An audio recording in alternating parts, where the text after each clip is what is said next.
السلام علیکم، میں ہوں ماریا علی۔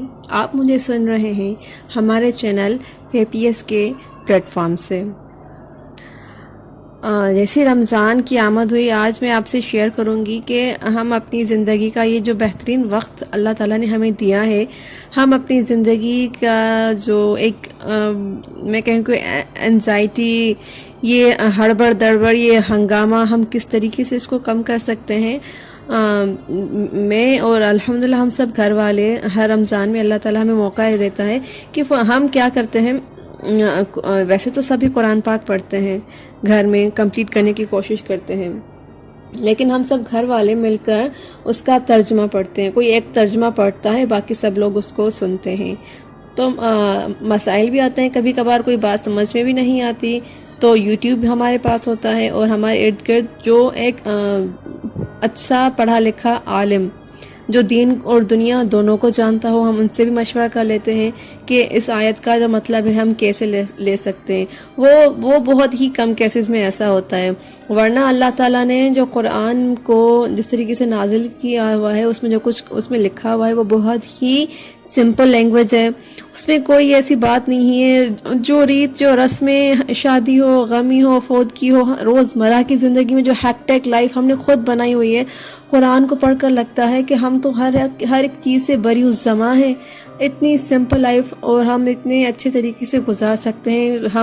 ہمارے پاس وہ بد نصیبی آ گئی کہ ہم نے صرف اس کو بس پڑھنا، اس کو اجر سمجھ لیا۔ ہر ایک حرف کو پڑھنے میں ہم نے سمجھا کہ یہ نیکی ہے۔ بالکل وہ بھی ایک نیکی ہے، لیکن وہ نیکی ہماری روح تک نہیں پہنچ رہی۔ وہ پہنچ بھی رہی ہے تو وہ ہمارے عمل تک نہیں آ رہی۔ کہنے کا مقصد صرف یہ کہ تھوڑا ٹائم، 1 گھنٹہ نکال کر اگر کوئی بندہ صرف ترجمہ پڑھے کہ دیکھیں قرآن پاک میں اللہ تعالیٰ نے ہم سے قرآن پاک اس کی ایکسپیکٹیشنز کیا ہے، نتھنگ، کوئی زیادہ ایکسپیکٹیشنز نہیں ہے، صرف اور صرف اپنی ریسپانسبلٹیز کو ہمیں آن کرنا سکھاتا ہے قرآن، کہ آپ اپنی ذمہ داری اچھے اور احسن طریقے سے آپ اس کو پورا کریں۔ آپ دوسروں کے معاملے میں ہمارا کوئی لینا دینا نہیں ہے، ہم اپنے حصے کا کردار ادا کریں۔ جس طریقے سے علامہ اقبال نے کہا تھا، افراد کے ہاتھوں میں ہے اقوام کی تقدیر، ہر فرد ہے ملت کے مقدر کا ستارہ۔ ملت کے مقدر کے لیے ہمیں ہر ایک فرد کو مل کر کام کرنا ہے، یہ کسی ایک کا کام نہیں ہے۔ کم ٹو دا پوائنٹ، جو مجھے ایک پوائنٹ اچھی لگی، اور اکثر حضرات جو ہے نا اس پوائنٹ پر بہت ہی زیادہ مطلب اس کو جو مرد حضرات ہیں، سوری فار دیٹ اگر ان کو برا لگے گا، لیکن اس میں کوئی برے لگنے والی بات نہیں ہے۔ اور عورتیں بھی جو ہے نا، جو ہمارے جو فیمیلز ہوتی ہیں، اس آیت کے بعد کہ نہیں اللہ تعالیٰ نے ایسا کیوں کیا ہے، ہمیں یہ سوچنے اور دیکھنے کی ضرورت ہے کہ قرآن جو ہے اس نے جو باتیں ہمیں سوشل ویلیو سکھاتا ہے، ہمیں سکھاتا ہے کہ آپ اپنی ذمہ داری آن کرنے کے بعد آپ دوسرے سے بری الزما ہے، آپ کا اس کے معاملات سے آپ کو کوئی لینا دینا نہیں ہے۔ آپ اپنی سوشل ریسپانسبلٹیز کو آن کرنا سیکھیں۔ جس طریقے سے سورہ بقرہ کی آیت تھی کہ اللہ تعالیٰ نے فرمایا کہ جو عورتیں ہیں وہ تمہارے لیے کھیتی ہیں، تو تم جہاں سے اپنی کھیتی میں آنا چاہو، آپ کو کھلی اجازت سے اپنی عورتوں کی طرف آ جاؤ، اپنی بیویوں کی طرف، عورتوں کی طرف آ جاؤ۔ تو مرد جو ہے نا وہ کافی میں نے تبصرے سنے اپنے ارد گرد کہ ہماری مرضی، مطلب جو کھیتی ہوتی ہے وہ ہماری ہوتی، جو زمین ہے وہ ہماری ہوتی ہے، ہم اپنی زمین کے ساتھ کچھ بھی کر لیں، ٹھیک ہے، ایگزیکٹلی، ظاہری بات ہے، زمین آپ کی ہے، بیوی آپ کی ہے۔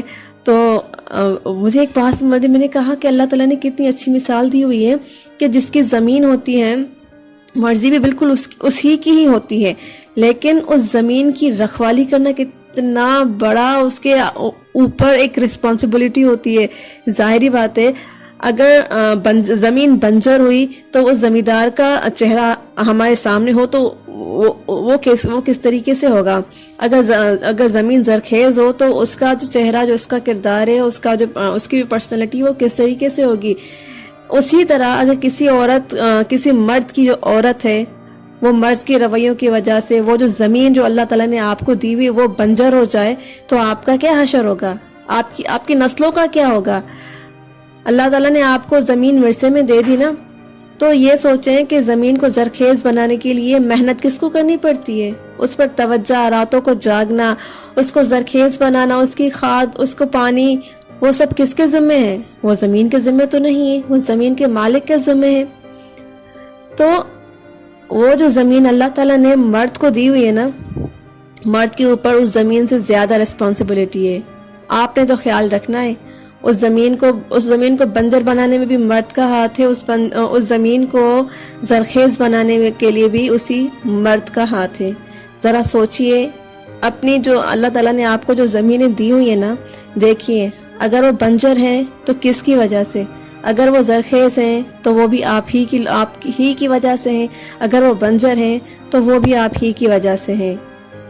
رسپانسبلٹی آپ پر زیادہ ہے۔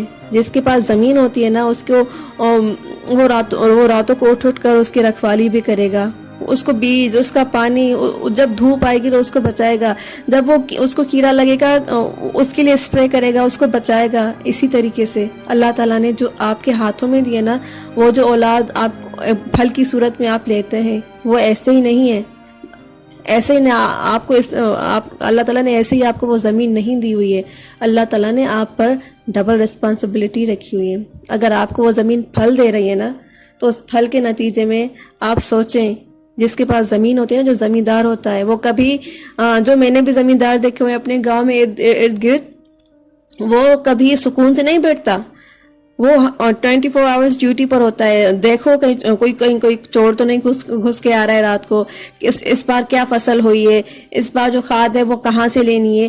مطلب وہ پورا سال پلاننگ کرتا رہتا ہے اپنی زمین کو اچھے سے زرخیز بنانے کے لیے۔ کیا ہمارے مرد بھی ایسے ہیں؟ اگر نہیں تو اٹس ٹائم کیا کہ سوچیں کہ میرے معاشرے میں یہ نہیں کہوں گی کہ ہر مرد جو ہے برا ہوتا ہے، لیکن اکثریت عورت کے بنجر ہونے کی جو ذمہ دار ہمارے معاشرے میں ہے نا، وہ مرد کا رویہ ہوتا ہے۔ آپ اگر اپنی زمین کو بنجر بنائیں گے نا، تو آپ کی نسلیں بنجر ہوگی، اور جس کا جو ہم اثر اپنے معاشرے میں کھلم کھلا دیکھ رہے ہیں۔ اللہ تعالی ہم سب کو قرآن کو بعمل سمجھنے اور پڑھنے کی اور سوشل رسپانسبلٹیز اٹھانے کی توفیق عطا فرمائے۔ جزاک اللہ خیر۔